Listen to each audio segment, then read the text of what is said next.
What's good, boys and girls? Welcome back to the PottsyFM channel. Today we are running back an experiment that performed pretty well on the channel last year. We're going to take a team made up of all the most expensive transfers in the Premier League this summer and see how they get on over the course of the season. Yes, last season we've done this experiment with Luton Town, managed by Pochettino, and he took his team full of names like Declan Rice, Kai Havertz, Jurrien Timber, Mason Mount and co, all the way to 5th in the Premier League and managed to bag them an FA Cup trophy. This season we're doing the same experiment with Southampton with Arne Slot in charge. Now it's time to meet the players. Now, starting in goal, and I've used the same metrics we used last year. I've gone on to transfermarket.com and I've just picked the most expensive 2 transfers for every position. So starting in goal, we have David Raya, who obviously made his move to Arsenal permanent in the summer. So he is our first choice. We then have Aaron Ramsdale, who we actually replaced as number 1 at Arsenal and actually moved to Southampton anyway. So we didn't have to move him across, but he will be a backup, or maybe he'll be first choice. That depends on what Arne Slot wants to do. Mazraoui is our right back, and he's the first of, well, I think pretty much every transfer Man United done makes it into this list, just for the pure fact they spent a lot of money. But he'll come in as right back. Obviously from here we can see he can pretty much play everywhere, but hopefully Arne Slot sticks him in his favourite position. And then lightning strikes twice. In this case, Aaron Wan-Bissaka comes in, as he was obviously the person that Mazraoui replaced at Manchester United. He didn't want to stay and be a backup at United. He's probably going to be a backup at Southampton. In at left back we have Ian Maatsen, who moved from Chelsea to Aston Villa, apparently for about 40 million euros, but with players going the other way, who really knows?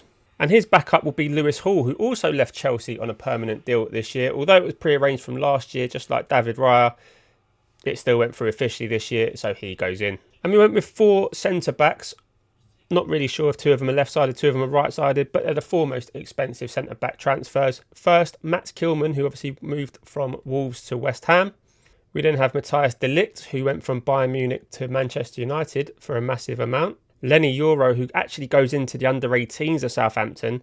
So even though statistically he was the most expensive transfer in the centre-back area, he probably won't get any game time this year. But that's okay, because we also have Riccardo Calafiori, who moved from Bologna to Arsenal for upwards of £40 million.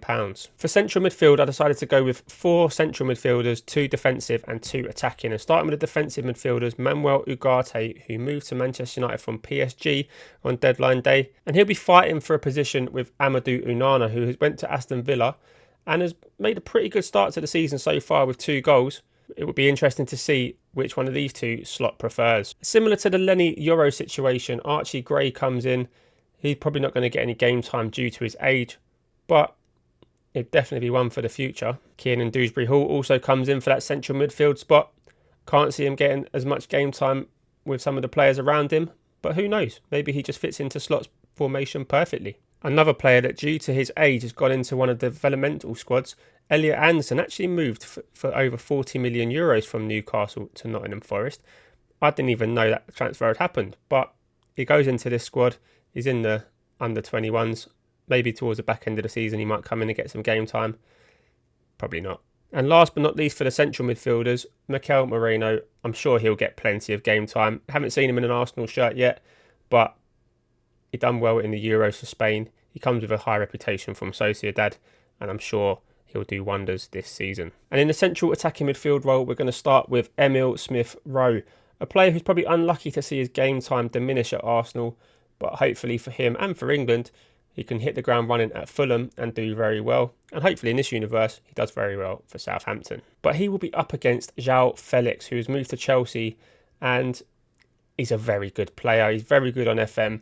Probably didn't see the best of him when he was on loan at Chelsea, but he'll be hoping he can come in and do a better job second time round. Onto the left wing then, and there was plenty of candidates, but due to the €55 million fee, Pedro Neto comes in, obviously going from Wolves to Chelsea. And he will be backed up by Wilson Odobert, who made the move from Burnley to Tottenham. I know because his updated database, it doesn't say that he was ever at Burnley, but yeah, I'm pretty sure that's where he came from. Will he be good enough? We'll see. The right-hand side was a bit more tricky. We went with Savinho, who's gone to Manchester City. He can play on the right or the left. I think FM naturally has him as a left-sided player, but according to transfermarket.com, where I got this information, he's a right winger, so he goes in. And the next most expensive right winger was Yankuba Minty, who went from Newcastle to Brighton. He's gone into our under 21s, which again is a sign that maybe is just a high value for a player that's got a lot of potential and maybe not necessarily lighting the world up straight away. But it's a long season. We'll see how it plays out. And now the all-important number 9 position. Who is going to get us the goals to try and compete with Erling Haaland? Well, Tottenham hopefully think that Solanke will do the job for them. And since they spent 65 million on him, I'm hoping he'll do the job for Southampton here. But more than likely, I think Arne Slot will go with Joshua Zirkzee.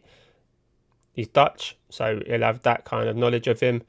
I think he starts off as a better player of Solanke. He's obviously got a lot more potential in terms of what FM24 thinks. FM25 might think something different. But I predict that Zirkzee will get bulk of the game time. Hopefully he'll get a load of goals. And we'll try and beat that 5th place position. Right, that's enough of me waffling on. Let's sim the season and see how they get on. And we are back. Time to see how they've got on in the Premier League.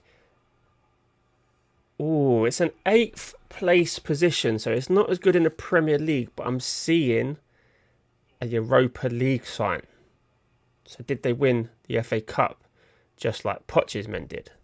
Time to find out. Emirates FA Cup, they did. They beat Ipswich in the final. A 4-0 victory. Pedro Neto averaging an 8.1. Zirkzee with a double. Moreno and Pedro Neto even getting a goal in the final. Ramsdale started but then got injured. I wonder if that means he was like the cup goalkeeper or whether he actually made that spot his own. And when you sort by appearances, you can see that he actually played 43 games, so he was Arne Slot's number 1. Does that mean that Mikel Arteta has got it wrong? Because David Raya has only played 4 games and 1 off the bench, which was that FA Cup final. It was Calafiori who made the most appearances with 44, but only 2 assists from left back, so maybe he played some of it at centre back. When you look down, De Ligt played 40 games.